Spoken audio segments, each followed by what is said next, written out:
안녕하세요. 대한민국의 알찬 방산 소식을 빠르고 정확하게 전달해드리는 한국필승TV입니다.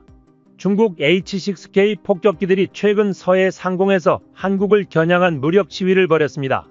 이는 한국의 무장체계가 빠르게 개발되는 한편 미국과 연합하여 훈련을 진행하는 것에 대한 반발이었습니다. 중국의 이번 훈련 시나리오는 다수의 폭격기를 출격시켜 한국의 영토에 있는 표적의 정밀 유도 무기를 발사하는 것이었습니다. 하지만 한국의 정확한 상황을 모르고 대한민국이 연합훈련을 진행했다는 이유로 이러한 스케일의 전투기 출격을 시키기 어렵기에 대한민국의 군사보안에 대한 우려가 커지기도 했었습니다. 물론 중국이 한국을 상대로 위협적인 군사훈련을 실시하거나 한반도 주변에 군함, 군용기를 보내 무력 시위를 한 사례는 셀 수 없이 많습니다. 그런데 최근 한국의 군사무기가 빠르게 개발되자 더욱 극심하게 한국을 도발하고 있는 것입니다. 심지어 중국은 핵전력 강화와 함께 공세적인 핵전력 건설을 하고 ICBM 숫자를 늘려나가고 있는 상황입니다. 이에 더해 중국 언론은 한국산 무기 개발에 대해 원색적인 비난을 해대고 있습니다. 언론 내용을 살펴본다면 이는 한국의 현무미사일 공개로 인해 비롯된 것이었습니다. 기본적으로 중국 언론은 여전히 한국의 이러한 기술 발전에 대해 어떻게 몇 년 안에 이 정도의 발전이 가능한지에 대한 의문을 품고 있습니다. 중국이 이 정도로 민감하게 반응하는 것은 그만큼 전 세계에서 대한민국의 기술력이 높다고 평가되기 때문입니다. 현재 대한민국의 미사일 기술력을 넘어설 만한 나라는 세계적으로도 8개국이 넘지 않습니다. 오죽하면 대한민국의 미사일 전력을 과소평가하는 건 대한민국 국민뿐일 것이다라는 우스갯소리까지 나올 정도인데요. 이러한 현상이 일어난 원인을 간단하게 설명하자면 실제로 대한민국은 사거리 지침이 개정되기 훨씬 전부터 중국 영토 전역을 석권하는 새로운 현무 미사일을 극비리에 개발하고 있었고 철저히 숨겨왔다가 최근에 들어서야 인공위성에 포착되며 세상에 알린 것입니다. 이로 인해 한 가지 더 증명된 게 있었는데요. 현무포가 공개되기 2년 전부터 군사 전문가들 사이에서는 대한민국이 사거리만 3000km 이상에 이르는 새로운 미사일을 시험하고 있다는 소문이 돌았습니다. 그 중에서도 순항미사일은 미사일 사거리 지침에서 비교적 자유로웠고 사거리를 2000km 이상 넘기는 게 충분히 가능했습니다. 당시 이것을 보고 중국 언론들은 한국이 동북아의 안전을 위협하는 어리석은 짓을 하고 있다며 한국의 미사일 개발을 강력하게 비난하는 보도를 이어갔습니다. 심지어 당시 중국 언론에서는 사거리 1500km 순항미사일이 실제 한국군 내에 존재하지 않는 미상의 미사일이라는 주장까지 등장했었습니다. 속된 말로 대한민국이 군사력을 부풀리기 위해 거짓말을 하고 있다는 주장이었는데 막상 시험 발사용 발사되는 인공위성에서 포착되었고 아닌 게 아니라 확실히 대한민국이 무언가 숨기고 있기는 했습니다. 그리고 우리가 보유한 미사일에 대한 온갖 추측과 논란이 무성해지는 아예 국군의 날 퍼레이드에서 현무포와 함께 사거리 1500km 현무포 개량형인 현무5를 전 세계에 공개했습니다. 이에 중국은 자신들이 우려하던 일을 기어코 해낸 한국에게 분노를 표출하며 위협하기 시작한 것입니다. 사실 세계적으로 살펴보아도 한국처럼 사거리 5000km 이상의 장거리 탄도미사일을 이렇게 단기간에 개발하고 시험 발사하는 사례는 처음입니다. 중국 베이징은 물론이고 상하이, 광저우 같은 중국의 주요 도시를 모두 사거리에 포함시키는 차세대 한국군의 신형 현무 미사일의 개발 사안이 가장 처음 알려진 건 2024년이었습니다. 여기서 한 가지 주목할 만한 건 불과 몇 년 전만 하더라도 현무2 미사일의 사거리는 약 500km, 탄두 중량은 500kg에 불과해 단거리 미사일 보유국에 머물렀는데 현무포부터는 사거리 1500km, 탄두 중량 3톤을 달성하며 급진적인 개발 성장을 이루어갔습니다. 이러한 개발 상승률이 초과치를 넘기기 시작했고 사거리 제한 전까지만 하더라도 대한민국은 사거리 300km, 탄두 중량 500kg 초과하는 고체 로켓은 생각지도 않는 듯 머물러 있었습니다. 하지만 사거리 제한이 완전히 풀리자 고작 몇 년 만에 사거리 5000km의 무시무시한 괴물 미사일을 개발했습니다. 이에 북한보다 중국이 더 예민하게 반응하고 있는 것입니다. 실제로 중국 관영 펑파이 신문은 현무5 관련 기사를 통해 탄두 중량을 1톤으로 줄이면 사거리가 5000km에 이른다며 한반도는 물론 동북아의 많은 지역이 사정거리 안에 들어간다고 강조했습니다. 중국 포털 사이트 신화닷컴도 단거리 탄도미사일로 분류되지만 콜드런치 발사 방식 채택 등 중국군의 중거리 탄도미사일 둥펑 21 초기 형태와 유사하다며 현무5 미사일의 사거리 능력을 가볍게 봐서는 안 될 것이라 지적했습니다. 현무5는 탄두 무게를 줄이면 사거리가 600km에서 최대 5,500km까지 늘어납니다. 게다가 1에서 2톤 탄두 무게로 벙커버스터의 역할을 톡톡히 해낼 수 있는 위력을 과시한다는 것이 놀랍습니다. 지난해 이스라엘이 레바논의 헤즈볼라 수장을 사살할 때 활용한 벙커버스터 BLU-109의 경우 870kg 탄두로 지하 18m 깊이를 관통하며 목표물을 완전히 파괴하는 성과를 올렸습니다.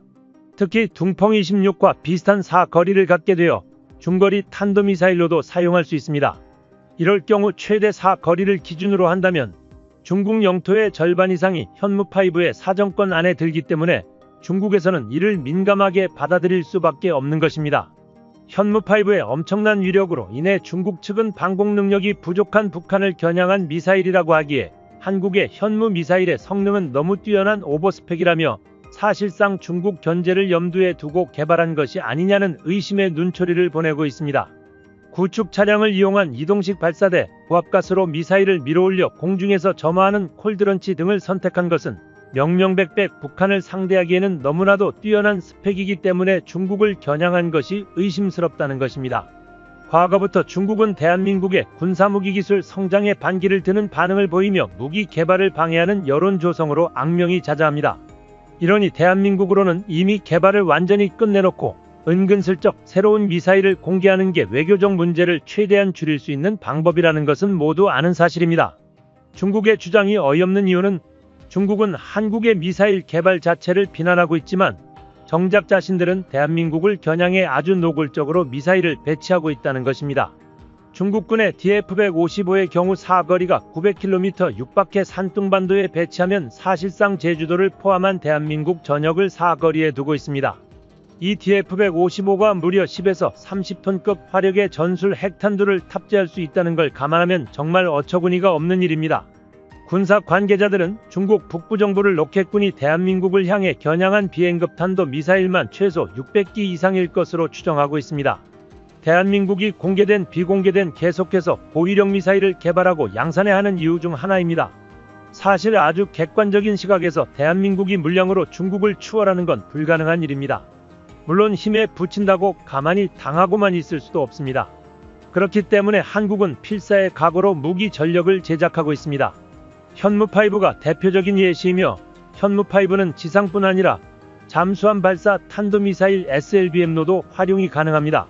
우리 해군이 3,000톤급 잠수함에 SLBM 현무5를 장착하여 서해의 깊은 바다를 잠행하다 미사일을 발사하면 중국 전역이 타격 범위에 들어가기 때문에 중국으로서는 한국이 까다로운 존재가 된 것입니다. 대한민국은 우리를 건드릴 경우 그것이 강대국이라도 최소한 동기어지는 하겠다는 각오를 가지고 있습니다. 그렇기 때문에 대한민국을 잘못 건드리면 적국 영토 전체가 불구가 될 수도 있다는 두려움 정도는 심어줘야 합니다. 상하이, 칭다오 같은 서부 대형 구도시는 당연하고 수 틀리면 베이징까지 사거리가 도달하는 중장거리 화력을 보유해야 하며 결국 우리는 이를 실현시켰습니다. 이 방법이 바로 한반도 내에서 평화를 유지하는 방법입니다. 우크라이나와 러시아의 전쟁을 보듯 평화는 강자의 특권인 것이 이제는 세계적으로 다시 한번 명확해졌습니다. 그렇기 때문에 한국은 현무5뿐 아니라 현무6까지도 개발할 수밖에 없는 것입니다. 대한민국 현무6는 점차 그 윤곽을 드러내고 있습니다. 최근 인공위성의 현무6 개발을 위한 시험이 포착되어 있는 상당히 설득력 있는 주장이라는 의견을 얻고 있습니다. 관련 기술력의 정답은 과거 현무 계열 미사일의 개발사에서 찾을 수 있었습니다. 이 현무6를 개발할 수 있었던 기반에 미국 기술이 일부 들어간 현무2 기술이 녹아들어 있음은 부정할 수 없지만 이는 오토바이를 만들던 기술로 자동차를 만드는 셈이었습니다. 비슷하지만 완전히 다른 분야다 보니 실질적으로 맨 땅에 헤딩하는 식으로 현무6의 전신인 현무5를 개발할 수밖에 없었습니다. 심지어 이후 밝혀진 현무의 진실은 그야말로 상상 이상이었습니다. 알고 보니 대한민국은 중장거리 순항미사일인 현무3를 개발한 것도 모자라 이를 기반으로 함대지 버전과 잠대지 버전인 해성3까지 개발을 완료했고 실전 배치까지 끝마친 상태였습니다. 그간 한국이 해온 행보를 보았을 때 현무5가 공개된 지금 시점에서 이미 현무6도 시험 발사를 진행하고 있는 것이 아니냐는 군사 전문가들의 주장이 쏟아지고 있습니다. 심지어 현무3분의 연구개발 진척도에 대한 언급도 보입니다. KF-21 보람의 사례를 보면 알 수 있지만 한무기 체계가 전투 적합 판정을 받고 실전에 배치되기는 수년 이상의 검증 작업이 필요합니다. 하물며 안전사고가 발생하면 돌이킬 수 없는 미사일은 이보다 더하면 더했지 못하지는 않을 텐데요. 이를 감안하면 대한민국의 미사일 개발은 대부분 이런 식입니다. 지정학적 요소와 관계없이 대한민국만 똑 떼놓고 본다면 우리는 분명 군사기술 강대국이라고 불러야만 합니다. 이처럼 고난이도의 기술이라고 불리는 미사일 로켓 엔진 기술은 이제 걸림돌조차 되지 못하며 수직발사관을 가진 SLBM 잠수함까지 보유하고 있는 지금이 전략 무기와 다탄도 미사일 관련 기술력을 농축할 수 있는 최고의 적기인 것입니다. 특히 다양한 핵 관련 기술에 사용할 다탄도 역시 군사위성 발사를 통해 개발 중이므로 정말 의견이 하나가 된다면 다탄도 발사용 전술 미사일을 만드는 것도 가능하며 극초음속 미사일을 개발하는 나라가 KF-21 전투기에 탑재할 전술유도탄 하나를 못 만들 이유도 없습니다. 당장 핵무기를 만들었을 때 입을 외교적 손해를 걱정해 안 만드는 것이지 못 만드는 게 아니란 것입니다. 이처럼 대한민국이 스스로의 주권을 지킬 화력을 보유하지 못한다면 어떻게 되는지는 러시아와 전쟁 중인 우크라이나가 증명하고 있고 멀리 갈 것도 없이 지금도 일시 정지되었을 뿐 휴전 중인 상태이며 없으면 나라를 지킬 수 없는 대한민국이 미사일을 개발할 수밖에 없었던 안보적 배경이 증명하고 있습니다.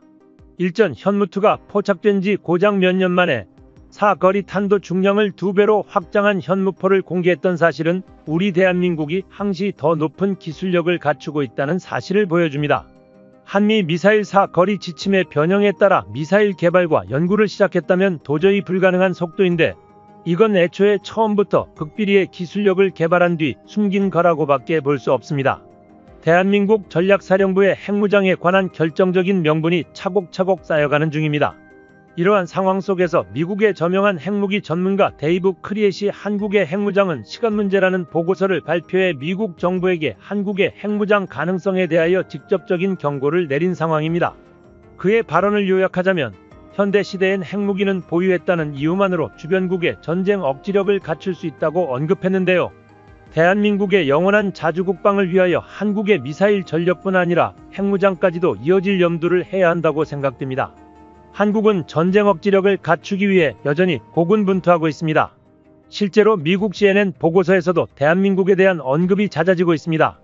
특히 한국이 세계 상위권에 드는 강력한 미사일 전력을 보유하고 있다고 언급하며 한국이 원전에서 나온 사용 후 플루토늄을 활용해 자유롭게 핵무기를 제작할 수 있는 능력도 가지고 있다는 점을 강조했습니다. 이들이 주장하듯 외세의 간섭만 없다면 한국은 기술적으로 핵무기를 쉽게 개발할 수 있는 나라라는 평가를 받습니다.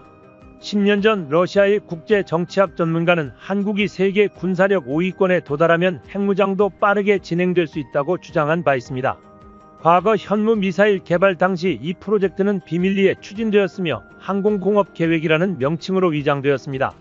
당시 국내 기술력만으로는 첨단 미사일 개발이 어려워 기존 미사일을 모방해 기술을 습득한 후 자체적으로 개발하는 전략을 채택했으나 현재 한국은 전략탄도 미사일을 성공적으로 개발한 경험을 바탕으로 최신형 현무 미사일을 운용하고 있습니다. 또한 미국의 퍼거슨 보고서에 따르면 한국은 미사일 사거리 제한을 완전히 해제했으며 이로 인해 사거리 5,000km 이상의 탄두를 장착한 현무 미사일을 독자적으로 보유할 수 있게 되었고 이는 중국을 견제하기 위한 계획의 일부로 해석될 수 있습니다. 최신형 현무 미사일은 대기권 고도 1000km까지 상승한 후 마 10 이상의 속도로 하강하는 방식으로 설계되었습니다. 또한 ICBM 대륙간 탄도 미사일의 기술도 확보되기 시작했으며 한국이 미사일 기술력에 막대한 투자를 하는 이유는 ICBM 개발에 큰 도움이 되기 때문입니다. 대한민국 국방과학연구소는 현무5와 현무6 미사일 개발 상황을 공식적으로 발표하며 신형탄도 체계가 공개되었습니다. 최근 국방과학연구소와 협력 중인 한국항공우주연구원에서는 75톤급 엔진 4개를 클러스터링 한 연소 시험을 성공적으로 마쳤습니다. 이는 순수한 국산 기술로 개발된 것이며 여러 차례 시험 발사를 통해 군사위성을 탑재한 채 발사될 예정입니다. 이러한 클러스터링 기술은 로켓 엔진의 핵심 기술로 자리 잡을 것이며 이를 통해 한국은 자주적인 군사위성 발사가 가능해질 것입니다. 한국은 중대형 군사위성을 발사할 수 있는 우주 로켓 발사체를 성공적으로 개발해 미래의 한국군을 더욱 강력하게 만들 것입니다. 대한민국은 이러한 기술 개발과 함께 물량 축적도 평행하고 있습니다. 홍콩 사우스 차이나 모닝포스트는 전문가를 인용해 한국 신형 탄도미사일은 북한뿐만 아니라 일본과 중국도 타격할 수 있고 한국의 현무 공개는 지역의 군비 경쟁을 촉발할 수 있다고 언급했습니다. 현무 미사일의 구체적인 재원은 극비사항이지만 현재 한국에 미친 듯한 미사일 물량 축적에 중국은 탐탁지 않은 시선을 보내고 있습니다. 대한민국은 현재 연간 70여 발에 육박하는 수량을 생산해내고 있습니다. 사실 이미 대한민국이 보유한 미사일의 숫자를 생각한다면 과하다 싶을 정도로 많은 물량입니다. 이것이 다른 국가들이 대한민국을 화력에 미친 나라라고 부르는 이유입니다. 주변국들은 대한민국 미사일 수량을 부담스러워하고 있으며 우리 군은 미사일 사령부, 탄도미사일 여단 예하부대 등에 최대 200개 이상의 현무5를 배치할 예정이며 이는 흔히들 핵무기와 비교할 정도라고 말합니다. 대한민국이 보유한 재래식 전력이 실전에서는 핵무기급 파괴력을 자랑한다는 뜻입니다.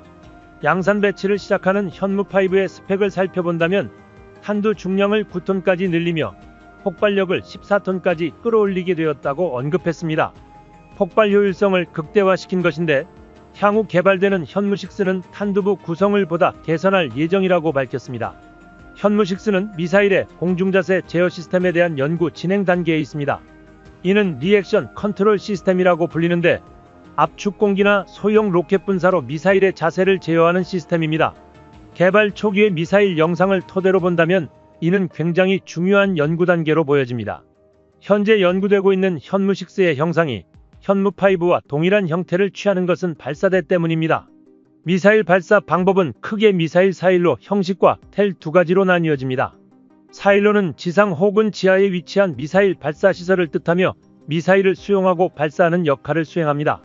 다양한 매체에 해치가 열리고 미사일 탄두가 장엄하게 등장하는 모습들을 종종 방영합니다. 이것이 바로 사일로를 통해 미사일을 보여주는 것입니다. 이는 미사일 보관 기지 역할도 함께 수행하기 때문에 철근과 강철로 강화된 구조물로서 설계되며 평상시에도 미사일을 수직으로 보관하여 발사 준비 상태를 유지하게 됩니다.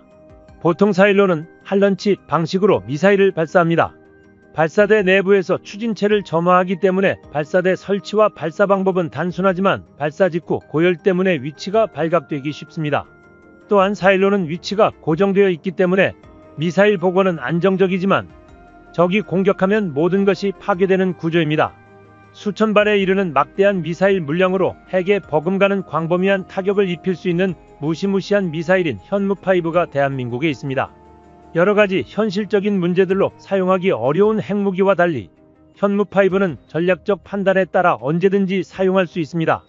현재 한국은 미국의 지지를 얻고 각종 고중량 탄도미사일 개발된 세계 최강의 전략전술자산의 개발 보유가 착착 이루어지고 있는 상황으로 여기에 마지막으로 핵미사일의 개발까지 이루어지게 된다면 한국은 이웃 국가를 압도하는 역대 최강의 군사력을 확보할 것으로 관측됩니다. 이 때문에 한국은 지속적으로 미국의 핵심 정계 인사들과의 긴밀한 소통 관계를 맺어 일본보다 앞선 외교적, 전략적 우위를 선점해야 합니다. 한국의 핵탄두 보유 공식화에 대한 기대하고 있으며 이제는 현무5의 양산 단계에 돌입한 대한민국이 기세를 이어 현무6 개발해 나가고 있습니다. 심지어 철저히 베일에 가려진 채 비밀리에 개발되던 현무5는 지난해 시험 발사가 성공한 후 올해 안에 양산을 시작한다는 소식이 전해져 국제사회는 충격에 빠졌습니다. 우리나라의 군사무기용 로켓 엔진인 현무6의 전신 군사용 탄도 발사체가 우주로 날아감에 따라 국산 대륙간 탄도 미사일 기술 관련 이야기도 계속해서 나오고 있는데요. 사실 모두가 아시겠지만 우주 발사체 엔진과 탄도 미사일 기술력은 밀접한 관계를 가지고 있습니다. 한국의 발사 계획에서 숨겨왔던 내용 중 위성 발사 시험에 도달했을 때 66kg에 달하는 위성을 한 발의 우주 발사체 탑재해서 발사할 리는 없습니다. 발사체 한 개에 여러 개의 위성을 동시에 싣고 올려 대기권에서 분리 후 위성들이 제각각 다른 방식으로 궤도에 진입하는 방식으로 진행될 예정인데요. 이처럼 다위성 기술과 탄도미사일 기술력은 결정적으로 공통점이 있습니다. 로켓이 대기권까지 올라간 뒤 발사체 탄두 부분에서 여러 개의 발사체가 갈라져 목표 지점을 향해 따로따로 이동하는 형태를 지니고 있다는 것입니다. 즉, 한국은 2027년까지 다위성 발사 기술도 확보하는 동시에 다 탄두 분리 실험과 대기권 미사일 재진입 테스트를 하겠다는 비밀스러운 계획까지 동시에 진행하고 있는 것입니다. 다탄두 미사일은 하나의 로켓에 여러 개의 탄두를 싣고 대기권 밖에서 분리시켜 각각 다른 목표를 동시에 타격하는 무기로 현존하는 탄도 미사일 중에서도 가장 강한 무기입니다. 대한민국은 누리호 발사를 통해 미사일 강대국들만 소유할 수 있다는 대륙간 탄도 미사일 로켓 기술을 습득함과 동시에 아리랑 군사 통신위성 위성항법 기술 축적까지 진행한 바 있습니다. 미사일 강대국, 우주 강대국 대한민국의 우주항공 시대의 개막이 코앞에 다가왔습니다. 우리나라는 올해부터 2027년까지 총 1만 1000여 개에 달하는 인공위성을 발사하는 것으로 확정되었습니다. 이처럼 최근 군사력 강대국 한국은 기존 현무 미사일 전력에 만족하지 않고 끝없는 발전을 추구하며 훨씬 길어진 유효 사거리와 더욱 강력한 파괴력을 가진 새로운 현무 미사일을 개발하고 있으며 추가로 한국군이 전술핵 무기급 위력 새로운 탄도미사일을 개발한다는 사실이 확인되었습니다. 탄두 중량은 최소 9톤으로 밝혀졌는데요. 군사기술 유출 문제에 예민하게 반응한 정부는 역시 언론에 밝히지를 않았을 뿐 한국은 미사일 사거리 제한 해제 이전부터 차세대 신형탄도 미사일을 꾸준히 개발하고 있었던 것이었습니다. 이로써 일본과 중국을 타격할 미사일 종류가 더욱 늘어날 예정입니다. 미국 언론에서도 전술 무기급의 파괴력을 갖춘 탄도 미사일을 한국이 개발 중인 것으로 전했는데요. 전 세계는 한국의 미사일 기술력이 예상보다 더욱 빠르게 발전하고 있는 모습에 놀라움을 금치 못하고 있습니다. 한국군 소식통에 따르면 탄두 중량이 최소 9톤에 이르는 지대지 탄도미사일 개발의 착수에 거의 완성 단계에 도달했는데요. 현무5가 사거리를 포기하고 탄두 중량을 증가시켰는데 대한민국에서 이처럼 고위력에 집중한 것은 북한이나 중국 지도부가 모이는 주요 군사시설을 한 번에 초토화시킬 압도적인 화력을 보유하기 위해서입니다. 당장 북한만 보더라도 대부분의 군사주요 시설이 지하 벙커와 갱도에 위치합니다. 이로 인해 웬만한 미사일은 통하지도 않습니다. 심지어 미국이 핵미사일을 발사하더라도 갱도에 숨어있는 핵심 시설은 파괴되지 않을 가능성이 큽니다. 핵미사일은 특정 목표물이나 지역이 아니라 광범위한 타격을 입히는 것이 목적이기 때문에 일반적으로 지표면이 아닌 일정 고도 이상 상공에서 폭발하는 경우가 대부분입니다. 그렇기 때문에 지하 갱도에 타격을 입히기 어렵습니다. 하지만 한국의 현무5가 양산에 돌입하면서 북한 지도부들은 두려움에 떨고 있습니다.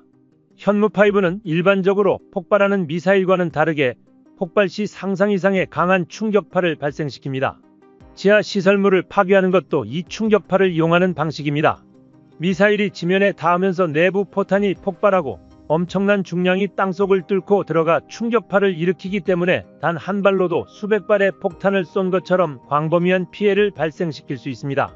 게다가 높은 중량 및 최대 1000km까지 상승한 뒤 마하 10 이상의 속도로 충돌하기 때문에 순식간에 땅속 깊은 곳까지 박히며 그 상태에서 폭발하여 지하 갱도나 벙커를 섬멸하기 위한 효율은 극대화됩니다.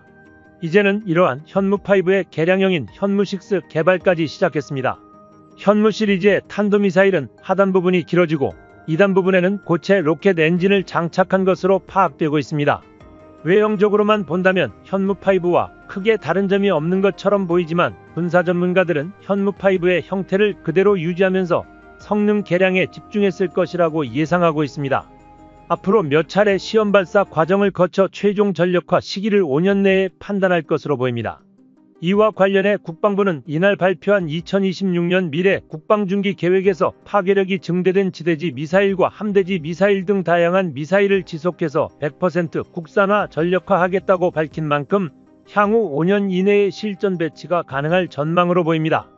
그간 국방과학연구소는 탄두 중량 4톤의 현무4 미사일부터 시작해 최대 탄두 중량 현무 미사일은 물론 최근에는 SLBM 미사일로 불리는 미친 무기까지 개발에 성공했습니다.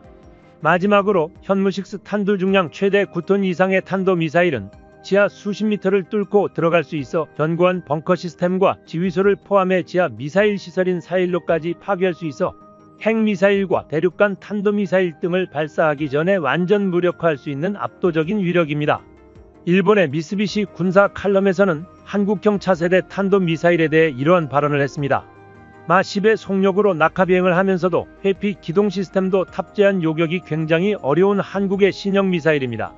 놀라운 위력의 탄두가 마하 10에서 충돌하는 파괴력은 상상조차 할 수 없지만 추가 개량을 거듭해 9톤의 탄두 중량을 가진 미사일의 낙하 지점의 목표의 도시는 상상한 이상의 지옥을 두 눈으로 볼 것이라는 것입니다. 이 같은 무게의 미사일이 패트리어트 미사일도 요격이 어려운 회피 기동을 한다는 게 놀랍습니다. 한국이 자체적으로 개발한 현무 미사일 회피 기동 기술이 대표적이고, 이것은 핵이 아닌 한국산 탄도 미사일이므로 전시 상태에서 마음대로 쏠 수 있지만 당하는 쪽은 그 자체로 악몽일 것입니다. 다만 건설 및 유지보수 비용 등 경제적인 부분을 고려해야 합니다. 대부분의 나라는 4.16를 폐지하고 텔 방식을 선호합니다. 실제 한국에서도 텔을 이용한 발사 방식을 선호합니다. 텔은 쉽게 말해 미사일을 수송하기 위한 특수한 차량이나 이동장치를 뜻합니다. 발사 위치를 수시로 변경할 수 있다는 것이 가장 큰 장점입니다. 현재 한국은 미사일의 성능과 보유량, 생산 능력은 어디에도 뒤지지 않지만 미사일 발사대 수량은 미사일 수량에 비해 부족한 편입니다. 만약 현무6 형상을 따로 개발한다면 텔까지 새롭게 개발해야 하는데, 이는 상당히 비효율적인 운용 방식입니다. 그렇기 때문에 현무6를 현무5와 동일한 형상으로 제작하여 텔을 새롭게 개발하는 번거로움 없이 보다 효율적으로 미사일 체계를 운용할 수 있는 것입니다. 이렇게 되면 기존의 텔과 새롭게 도입하는 텔의 현무5, 현무6 미사일 운용이 가능해 실전에서 더욱 그 능력이 빛을 발할 것으로 보입니다. 대한민국은 경제적인 부분까지 고려해서 현무 미사일 개발을 이어나가야겠습니다. 한국의 영원한 자주국방을 위해 경이로운 재래식 무기를 개발해 나가길 바라겠습니다. 한국필승TV 시청해주셔서 감사합니다. 좋아요, 구독, 알림 설정 해두시면 언제나 신속하고 정확한 국방 소식 전달해 드리겠습니다. 구독자 여러분, 좋은 하루 보내세요.